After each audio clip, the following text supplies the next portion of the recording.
प्रधानमंत्री ने संसद में 24 मिनट 14 सेकंड का संबोधन किया। इस दौरान उन्होंने वेस्ट एशिया में चल रहे युद्ध के बारे में कुछ भी नहीं कहा। ना उनको 56 इंच का सीना याद आया, न जवाहरलाल नेहरू याद आए, और ना ही तो उन्होंने किसी ऐसी बात का जिक्र किया जिसमें विपक्ष का विरोध उठ रहा हो, जबकि वो तो विपक्ष का सपोर्ट मांगने लग गए। आखिर मोदी इतने निराश क्यों नजर आ रहे हैं? 24 मिनट 14 सेकंड के भाषण में मोदी ने कहा, चुनौती और संकट गंभीर है और अभी संकट टला नहीं है। चलिए, मोदी ने तो मान लिया कि संकट अभी गंभीर है। अंधभक्त तो ये तक मानने को तैयार नहीं थे कि भारत देश में एलपीजी गैस की किल्लत है और उज्ज्वला गैस योजना के तहत मिले सिलेंडर वाली महिलाएं चूल्हे में खाना बना रही हैं। नमस्कार, मैं हूं पीयूष मणि अवस्थी। आप देख रहे हैं इंडिया जंक्शन की खास पेशकश द हिडन स्टोरी। ये बातें हम नहीं कह रहे हैं, ये बातें कांग्रेस की राष्ट्रीय प्रवक्ता सुप्रिया श्रीनेत की, जिन्होंने जमकर भाजपा की क्लास लगाई। सुप्रिया श्री ने नरेंद्र मोदी का वीडियो जारी कर कहा कि अपने संबोधन के दौरान मोदी ने जो भाषण दिया, मोदी के भाषण में कहीं ना कहीं ये बात भी सामने आई कि गैस की भारी किल्लत देश में, यानी जो मोदी भक्त अब तक ये मान रहे थे कि भारत में गैस की किल्लत बिल्कुल भी नहीं है, लेकिन मोदी ने माना कि युद्ध की स्थिति संकट से भरी हुई है और वाकई में गैस में किल्लत है। सुप्रिया श्रीनेत ने भाजपा सरकार की कैसे जमकर क्लास लगाई, पहले जरा इस वीडियो को देख लेते हैं। 24 मिनट 14 सेकंड का प्रधानमंत्री नरेंद्र मोदी का लोकसभा में दिया हुआ वक्तव्य जो वेस्ट एशिया क्राइसिस पे दिया जाना था, वो असल में खोदा पहाड़ और निकली चूहिया निकला। स्थिति गंभीर है, इसका अंदाजा तो इसी बात से लगाया जा सकता है कि आज मोदी जी ने एक एक शब्द पढ़कर बोला। कोई सीना नहीं ठोका, नेहरू जी को याद नहीं किया, बल्कि विपक्ष से एकजुटता की बार बार अपील करी। प्रधानमंत्री को आज कोरोना काल याद आया, मतलब चुनौती और संकट गंभीर है और अभी टला नहीं है। पर पश्चिम एशिया में चल रहे इस भीषण युद्ध और तबाही पर आज देश अपने प्रधानमंत्री को सुनना चाहता था, जानना चाहता था कि भारत का क्या रुख है।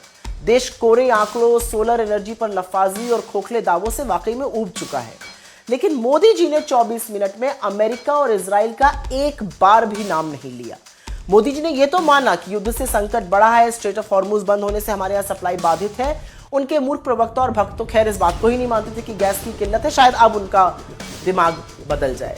दरअसल कांग्रेस की तरफ से सुप्रिया श्रीनेत का यह बयान तब आया जब बढ़ते युद्ध के संकट के बीच, जहां एक तरफ 5 दिनों के लिए अमेरिकी राष्ट्रपति डोनाल्ड ट्रंप ने ईरान में चल रहे युद्ध को विराम दिया और पूरे विश्व में तेल और गैस की बढ़ती किल्लत लोगों के पसीने छुड़ा रही है। ऐसे में भारत के लिए थोड़ी राहत भरी खबर जरूर है कि एलपीजी के कुछ कंटेनर से लदे जहाज भारत पहुंचे हैं। लेकिन सबसे बड़ी चिंता का विषय ये है जो श्रीनेत ने अपने बयान में कहा कि मोदी ने एक बार भी इजराइल, ईरान और अमेरिकी युद्ध की चर्चा नहीं की, बल्कि उन्होंने पावर, एनर्जी और देश की तमाम उपलब्धियों को गिनाया।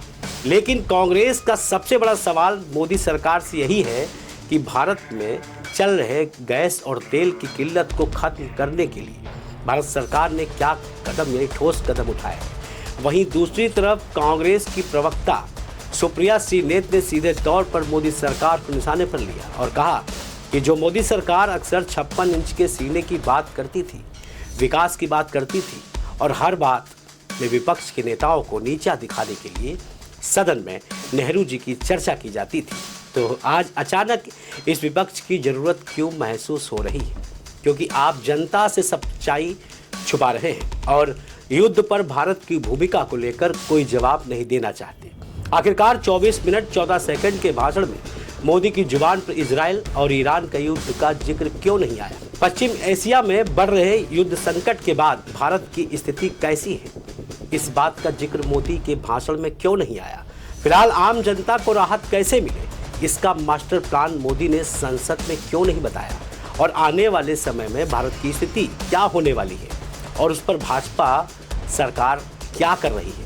अपनी राय हमें कमेंट बॉक्स में जरूर भेजिए। हमारे चैनल को लाइक, शेयर और सब्सक्राइब करना बिल्कुल मत भूलिए। हम फिर हाजिर होंगे एक नई हकीकत, एक नई खबर के साथ। तब तक देखते रहें इंडिया जंक्शन। इंडिया जंक्शन, खबरों का जंक्शन।